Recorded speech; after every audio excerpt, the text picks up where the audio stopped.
Hey guys, welcome to quant Sutras. दोस्तों, ये आपकी थर्ड वीडियो है टाइम एंड वर्क की। और इस वीडियो में मैं बात करूंगा कि हम किस तरीके से ऑल्टरनेट डेज वाले क्वेश्चंस को सॉल्व करते हैं। ऑल्टरनेट डेज के क्वेश्चन से क्या मतलब है यहाँ पे कि आपको गिवन है कि भाई एक पर्सन एक काम को इतने दिन में करता है, दूसरा इतने दिन में करता है।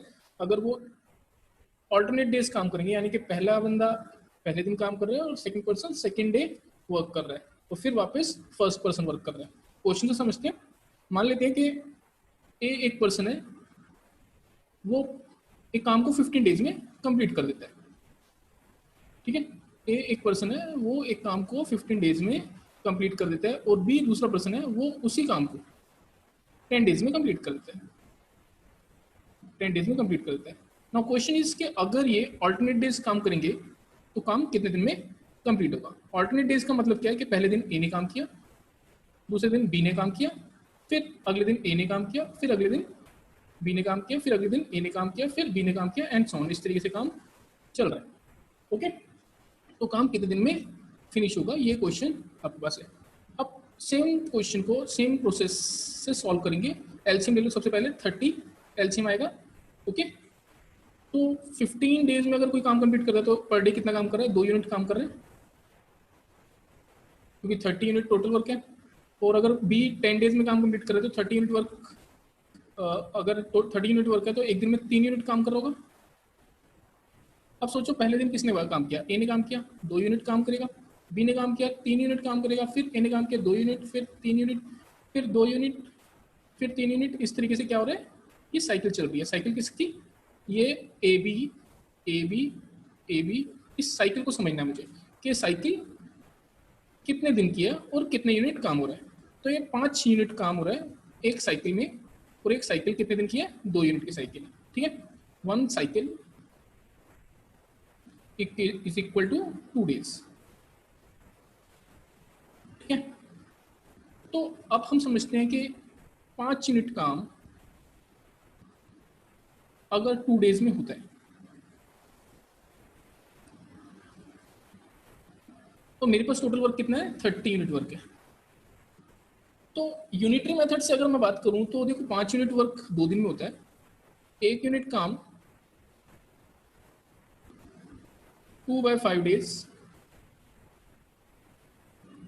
और 30 यूनिट वर्क 2/5 इंटू 30 हो जाएगा, 12 डेज। पर ये मेथड जो है ये हर जगह अप्लाई नहीं कर सकते आप। ये यूनिटरी मेथड ये तभी अप्लाई होगा जब आपका जो एक साइकिल में जितने यूनिट काम हो रहा है, जैसे यहाँ पे 5 यूनिट काम हो रहा था, अगर टोटल वर्क 30 यूनिट जो है उस एक साइकिल के काम का कोई मल्टीपल है तभी। यानी कि अगर यहाँ पे सपोज टोटल वर्क 32 यूनिट होता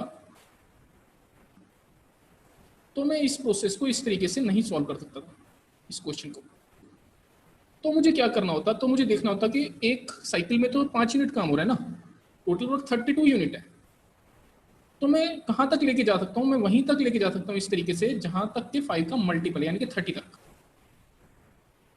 32 नहीं 30 तक लेके जा सकता हूँ। उसके बाद मेरे को देखना होगा कि भाई नेक्स्ट डे किसकी बारी है।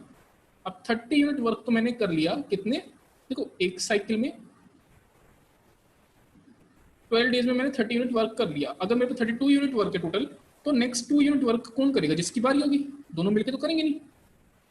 तो ए जो है उसकी बारी है, और ए एक दिन में 2 यूनिट काम करता है, तो इसका मतलब एक और दिन लगेगा, 1 एक्स्ट्रा डे लगेगा हमें काम कंप्लीट करने में। टोटल 13 डेज में काम कंप्लीट होगा।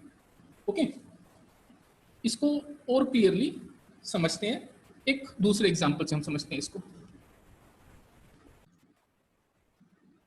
मान लेते हैं एक पर्सन है जो कि 15 डेज में वर्क कंप्लीट कर रहा है। A the person who can complete a work in 15 days and B the other person who can complete the work in how many days, 20 days. Okay, ए एक काम को 15 दिन में करता है और बी उसी काम को 20 दिन में करता है।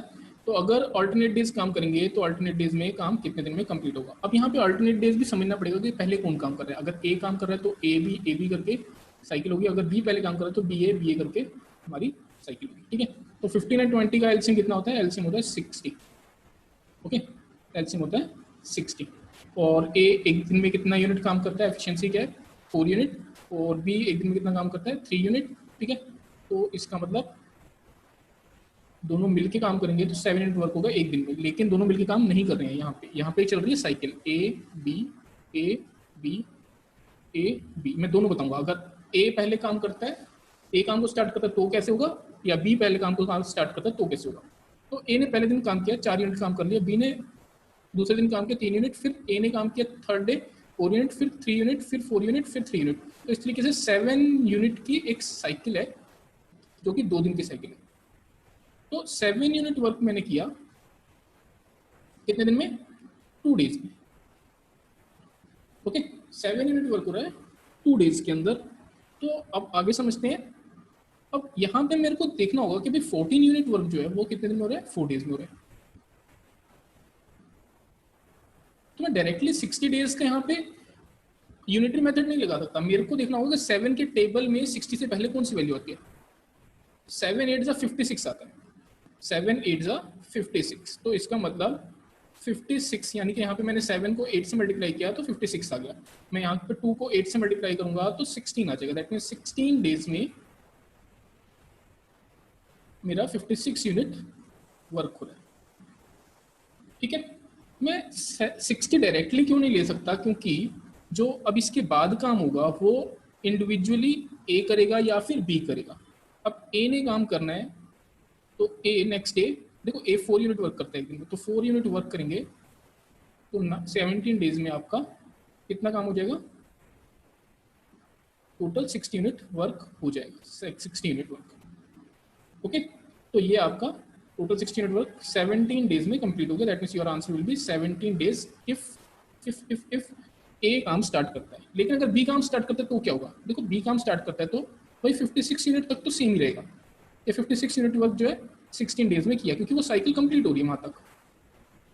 उसके बाद नेक्स्ट काम कौन कर रहा है? नेक्स्ट काम बी करेगा, क्योंकि बी ने काम स्टार्ट किया। तो अभी साइकिल कंप्लीट होने के बाद कोई भी साइकिल कंप्लीट होती है तो क्या होता है? फिर बी की बारी आएगी। जो पहला पर्सन स्टार्ट करता है उसकी बारी आती है। तो यहाँ पे 3 यूनिट काम करेगा, बी एक दिन में 3 यूनिट काम करता है। That mean 17th day 3 unit काम हुआ। टोटल वर्क कितना हो गया? टोटल वर्क हो गया 59 यूनिट। अब बच गया रिमेनिंग 1 यूनिट काम। 1 यूनिट काम जो है वो नेक्स्ट डे ए करेगा, ए की बारी आएगी। तो वो 18th डे 1 यूनिट काम करेगा। एक दिन में टोटल 4 यूनिट काम कर सकता है, तो इसका मतलब उसको 1/4 डे लगेगा। जस्ट 1/4 डे में वो काम कंप्लीट कर लेगा 1 यूनिट। ओके, क्योंकि वो एक दिन में 4 यूनिट काम करता है। तो दैट मीन्स टोटल टाइम कितना लगा? टोटल टाइम यहाँ पे लग जाएगा आपको, total time 17 and 1/4 days. This will be your answer. Okay, ये आपका आंसर आएगा। कोई कंफ्यूजन है तो बताओ मेरे को।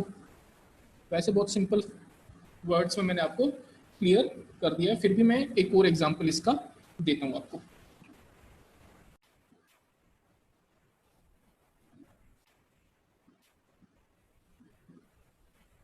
चलो एक और एग्जांपल देखते हैं। ए एक काम को 15 डेज में कर रहे हैं। A can do a piece of work in how many days? 15 days. B उस काम को कितने दिन में करता है? बी उस काम को करता है 12 डेज में। ओके, ए काम को करता है 15 डेज में, बी काम को करता है 12 डेज में। तो बताओ कि काम अल्टरनेट डेज में होगा तो कितने दिन में खत्म होगा? दोनों केसेस लेने हैं। नंबर 1 ए काम को स्टार्ट कर रहे हैं, नंबर 2 बी काम को स्टार्ट कर रहे हैं। 15 एंड 12 का एलसीएम कितना आएगा? 60 आएगा। अगेन 15 इंटू 4 60 होता है, तो और 12 इंटू 5 60 होता है। तो ये इनकी एफिशिएंसी आ गई। Okay, this will be the efficiency. A काम स्टार्ट करेगा तो ए बी इस तरीके से काम चलेगा। ठीक है, अब फटाफट समझेंगे, अच्छे से समझेंगे। 4 5 4 5 4 5 इस तरीके से साइकिल चलेगी। तो इसका मतलब 9 यूनिट जो वर्क है, 9 यूनिट वर्क वो 2 डेज में होगा। ठीक है, 9 यूनिट वर्क कितने दिन में हुआ? 2 डेज में 9 यूनिट वर्क हमने कंप्लीट कर लिया। और अभी मेरे को क्या करना है? अभी मेरे को देखना है कि 9 के टेबल में 60 से नीचे कौन सी वैल्यू होती है? 54। तो 9 6 54 होता है, इंटू 6 यहाँ पे भी कर दो। तो इसका मतलब 654 यूनिट वर्क जो है 12 डेज में होने वाला है। यहाँ तो कोई कंफ्यूजन तो नहीं है ना? और अभी 12 डेज में काम कंप्लीट हुआ है, इसका मतलब अभी लास्ट जो काम किया होगा वो बी ने किया होगा, ठीक है। तो नेक्स्ट बारी किसकी आएगी, अब नेक्स्ट बारी आएगी ए की। ए काम करेगा नेक्स्ट डे यानी कि 13th डे 4 यूनिट, ठीक है। अब कितना काम हो गया, 58 यूनिट वर्क हो गया। तो अब बचा कितना काम है, 2 यूनिट, 2 यूनिट काम बचा हुआ है और मेरे को क्या करना है, 2 यूनिट काम बी से कराना है। तो बी एक दिन में 5 यूनिट काम करता है, तो मतलब 2 यूनिट काम वो 2/5 डे में 2/5 डेज में कर लेगा, ठीक है। तो इसका मतलब टोटल टाइम कितना लगेगा, total time will be equal to 13 2/5, simple. देखो जो बी है वो एक दिन में 5 यूनिट काम करता है, तो 2 यूनिट काम कितने दिन में करेगा, 2 यूनिट काम 2/5 डेज में करेगा ना। मैंने आपको बताया था कि total time taken is equal to होता है रिमेनिंग वर्क अपॉन में एफिशिएंसी, ठीक है। तो 2/5 आ जाएगा। अच्छा चलो चेंज करते हैं क्वेश्चन को, अगर बी ने काम स्टार्ट किया होगा तो क्या होता है, बी ए ऐसे ऐसे चलेगा, ठीक है। तो 5 4 5 4 5 4 इस तरीके से चलेगा, एंड ऑन, ठीक है। तो अभी 54 तक तो आपका सेम ही रहेगा, 54 यूनिट काम जो है वो कितने दिन में होगा, 12 डेज में होगा। और अभी क्योंकि साइकिल जो चल रही है बी ए की है, तो ए ने काम फिनिश किया होगा, तो नेक्स्ट डे जो है वो कौन काम करेगा, वो बी काम हाँ बी काम करेगा। तो बी नेक्स्ट डे कितने यूनिट काम करेगा, बी 5 यूनिट काम करता है, तो इसका मतलब उसको कितने दिन लगे, 13th डे उसने काम किया, एक दिन लगा, ओके। टोटल काम कितना हो गया, 59 यूनिट काम हो गया। रिमेनिंग वर्क कितना बचा, रिमेनिंग वर्क 1 यूनिट बचा। और ए की बारी है, तो ए एक दिन में 4 यूनिट काम करता है, तो 1/4 ऑफ द डे 1/4 डे लगेगा उसको काम को कंप्लीट करने में, ठीक है। तो that means 13 1/4, this will be your answer, 13 1/4, okay. कोई कंफ्यूजन है तो बताओ। इसी क्वेश्चन को हम थोड़ा सा चेंज करते हैं, थोड़ा सा और इसको घुमाने की कोशिश करते हैं कि भाई कुछ ऐसा भी तो हो सकता है कि भाई पहले दिन ए काम कर रहे हैं और दूसरे दिन बी और ए दोनों मिलकर काम कर रहे हैं, यानी कि ए डेली काम कर रहा है और बी ऑल्टरनेट डेज काम कर रहा है। तो ऐसे में क्या होगा, ऐसे में ए पहले दिन काम करेगा, दूसरे दिन ए प्लस बी दोनों काम करेंगे, फिर ए काम करेगा, फिर ए प्लस बी दोनों काम करेंगे, फिर ए काम करेगा और फिर ए प्लस बी दोनों मिलकर काम करेंगे। तो यहाँ पे साइकिल क्या है, यहाँ पे साइकिल ये है, दिस इज योर साइकिल। यहाँ पे साइकिल में कितने यूनिट काम हो रहा है, एक साइकिल में देखो 4 यूनिट ए करता है और दोनों मिलकर करते हैं, तो 9 यूनिट काम होता है। फिर 4 यूनिट, फिर 9 यूनिट, फिर 4 यूनिट, फिर 9 यूनिट। तो इस तरीके से in one cycle they are completing how much work, they are completing 13 unit work, okay. तो 13 यूनिट वर्क हो रहा है आपका एक साइकिल के अंदर, यानी कि 2 डेज के अंदर। तो अगेन मेरे को देखना है 13 के टेबल में कौन सी वैल्यू है जो 60 से कम है। 13 4 52, तो 13 इंटू 4 एंड 2 इंटू 4 ऐसे कर लें, तो that mean 52 units of work in how many days, 8 days, okay. 8 days में 52 यूनिट वर्क हो रहे हैं। अभी नेक्स्ट किसकी बारी है, ए की बारी है, 4, तो एक दिन और ऐड कर देते हैं इसमें। फिर उसके बाद कितना यूनिट काम हो गया, टोटल काम हो गया हमारा 56 यूनिट, ठीक है। अभी तक 56 यूनिट हो गया इन how many days, in 9 days. अभी किसकी बारी है, अभी की बारी है ए की, नहीं ए प्लस बी दोनों की, ठीक है। अब मेरे पे काम कितना बचा, मेरे पास 4 यूनिट काम बचा हुआ है। रिमेनिंग वर्क कितना है, रिमेनिंग वर्क 4 यूनिट और एफिशिएंसी कितनी है 9। तो इसका मतलब टाइम कितना लगने वाला है, time taken, time equal to 4/9, यानी कि 4/9 डेज में रिमेनिंग वर्क कंप्लीट हो जाएगा। दैट मीन्स टोटल टाइम देखो 9 डेज प्लस में जो लास्ट डे था वो उसका इतना ही पार्ट लिया, that means total time will B 9 4/9 days, this will be your answer, ये आपका आंसर हो जाएगा, ओके। आगे बढ़ते हैं, अब हम क्वेश्चन लेते हैं जिसमें 3 पर्सन है। मान लेते हैं ए काम करता है 15 डेज में, A can complete work in 15 days, B काम करता है कितने दिन में, 20 डेज में, और सी काम करता है कितने दिन में, 30 डेज में, ठीक है। ए काम कर रहा है 15 डेज में, बी काम कर रहा है 20 डेज में और सी काम कर रहा है 30 डेज में। अगर ये ऑल्टरनेट डेज काम करते हैं, यानी कि A B C, starting with A then B then C, तो काम कितने दिन में कंप्लीट होगा ये साइकिल आपकी। ओके, तो चलो देखते हैं। 30, 15 एंड 20 का एलसीएम कितना आएगा? 60। 15 into 4 is equal to 60, 20 into 3 is equal to 60 and 30 into 2 is equal to 60। ये एफिशिएंसी आ गई इनकी। एफिशिएंसी निकालना कितना ईजी है देखो। ओके, उसके बाद अब क्या करना है हमें? अब हमें देखना है कि भाई एक साइकिल में कितना काम होता है। एक साइकिल में काम होगा 4 प्लस 3 प्लस 2 यानी कि 9 यूनिट। ठीक है, 9 यूनिट काम होगा, यानी कि 9 यूनिट काम जो होता है वो कितने दिन में होता है? वो होता है आपका 3 दिन में। यहाँ पे 3 डेज आ गया और 60 टोटल वर्क है। तो अब मैं क्या करूँगा? मैं देखूंगा कि 60 से पहले 9 के टेबल में क्या आता है। 54 इंटू 6 कर दो और यहाँ पे भी इंटू 6 करो, तो यानी कि 54 यूनिट ऑफ वर्क 18 डेज में कंप्लीट होता है। ठीक है, 54 यूनिट ऑफ वर्क 18 डेज में कंप्लीट हो रहा है। और अभी मेरे पास 6 यूनिट काम बचा हुआ है और नेक्स्ट किसकी बारी आएगी? नेक्स्ट ए की बारी आएगी, क्योंकि साइकिल में सी कंप्लीट कर रहा है काम एंड में। तो अब ए की बारी है। ए एक दिन में कितना काम करता है? 4 यूनिट काम करता है। एक दिन में काम कर रहा है 4 यूनिट। अब किसकी बारी है? अब बी की बारी है। तो बी को काम कितना करना है? बी को तो 2 यूनिट काम करना है ना। कितना टाइम लगेगा? एक दिन में 3 यूनिट काम करता है, तो 2/3 डेज वो लेगा। तो टोटल टाइम कितना लगा? टोटल टाइम लग गया मेरे को 19 2/3 डेज। ओके, 19 2/3 डेज लगेंगे काम को कंप्लीट होने में। अब इस क्वेश्चन को थोड़ा सा चेंज करते हैं कि मान लो साइकिल कुछ इस तरीके से होती है, यानी कि बी काम स्टार्ट कर रहा है, देन सी कर रहा है, देन ए कर रहा है, B C A B C A B C A, इस तरीके से। तो यहाँ तक यानी कि 54 यूनिट तक काम सेम रहेगा। 54 यूनिट काम जो है वो 18 डेज में होगा, क्योंकि ये साइकिल कंप्लीट हो रही है यहाँ पे। उसके बाद किसकी बारी है? उसके बाद बी की बारी है। बी कितना काम करता है? 3 यूनिट करता है। बी 3 यूनिट काम करेगा, एक दिन लेगा। उसके बाद किसकी बारी है? सी की बारी है। अभी टोटल काम कितना हो गया? 57 यूनिट हो गया। सी 2 यूनिट काम करता है, तो अभी भी काम बचा हुआ है, तो एक दिन इसने भी ले लिया। उसके बाद अब ए जो है वो नेक्स्ट डे 1 यूनिट काम करेगा, 1 यूनिट, क्योंकि अब एक ही यूनिट काम बचा हुआ है और एक दिन में वो 4 यूनिट काम करता है, तो एक यूनिट कितने दिन में करेगा? 1/4 डेज में। तो total time will be 18 19 20 and 21/4। तो total time taken is equal to 21/4। Okay, इस केस में इस तरीके से आपका आंसर आएगा। इसको थोड़ा सा और चेंज करते हैं, इसीलिए मैंने ये जगह बचा रखी है कि मान लो अब इस तरीके से होता है C A B C A B C A B. तो अब सी ने काम स्टार्ट किया, देन ए ने किया, देन बी ने किया, इस तरीके से। तो अगेन साइकिल तो तीनों की है ना, तीनों एक दिन में और तीनों मिलके 9 यूनिट काम करते हैं 3 दिन में। तो 54 यूनिट काम करेंगे कितने दिन में? 18 डेज में।